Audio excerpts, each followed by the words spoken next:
Yaw, yaw, yaw, yaw.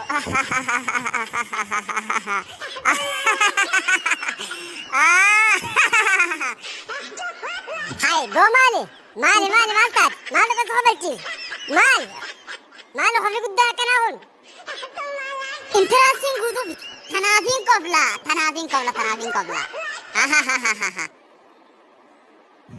Wai, bola po. Ifinagjesim ka, mali ifagjesim jenta. Patana gutu bidani ho gammadani fajjefta. Apo ka finagjesini. Mali ka koblu wai. Mali ati. Naafin gammanne. Namaafin gammaddu. Maa bakka sin nyaanne hokkat. Assalamu alaikum warahmatullahi wabarakatuh. Waalaikum salam warahmatullahi wabarakatuh waridwanuhu. Tole, hormata biyyoolessaa dhiyeenya kana qabxii olaanoo akka biyyoolessaatti jechuu dhageenye infoormeeshina tokko tokko barattoota biyyaatiif illee ni dabarsitaa. Waa hedduu siraa baratan jenneeti karaa istuudiyoo teenyas yaamne mee baga nagaan karaa istuudiyoo teenyaa dhufte. Isanilleen baga nagaan na eegan. Anilleen gara istuudiyoo teessanii dhufuudhaaf hedduun gammada inshaallah. Tole, mee maqaan keessan eenyu mee asumaan mee hawaasa keenya kanaa wal baraame? Ankiyya anumaa kanumaa sanumaan naan jaan. Aboo! Maaliin? Haa maqaan kee qabsiin jaani sirriidha. Mee eessa dhalatte? Maa kofaltaa ajaa'iba sitte an bakkiin itti dhaladhe naannoo Oromiyaa godina Oromoo naannoo Oromootaattiin dhaladhe. Tole mee barataa keenya magaala moo baadiyyaa sila?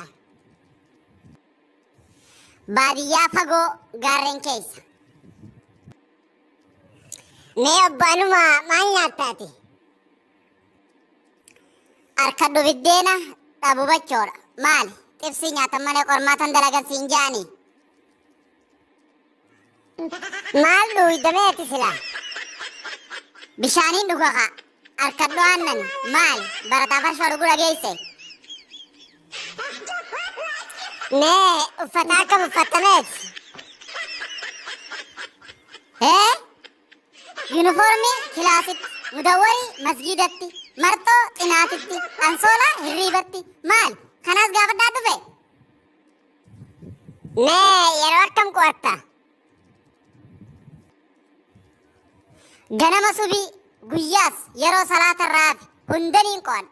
Ammoo kilaasii irraa takka hafee hin beeku. Mee yeroo kam boqotta?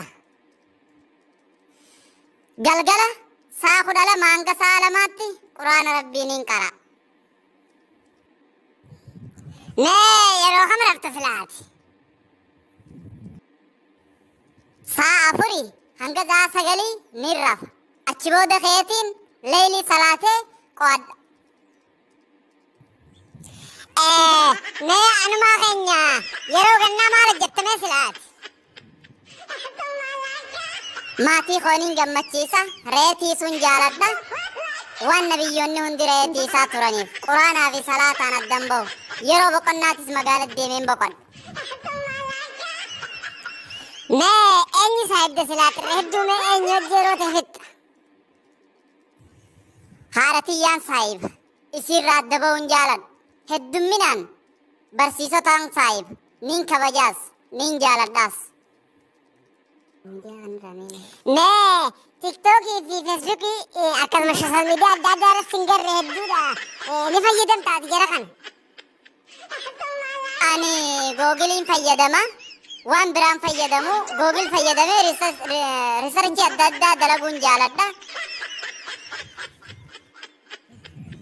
Mee anuma mee gaariidha. Mee eenyu galateeffattameeti? Akkam mee eenyu galateeffatta? Kaniin an galateeffadhu tokkoffaa irratti rabbii guddaa, lammaffaa irratti haadha abbaa kiyya, sadaffaa irratti barsiisota kiyya kanan laffaan.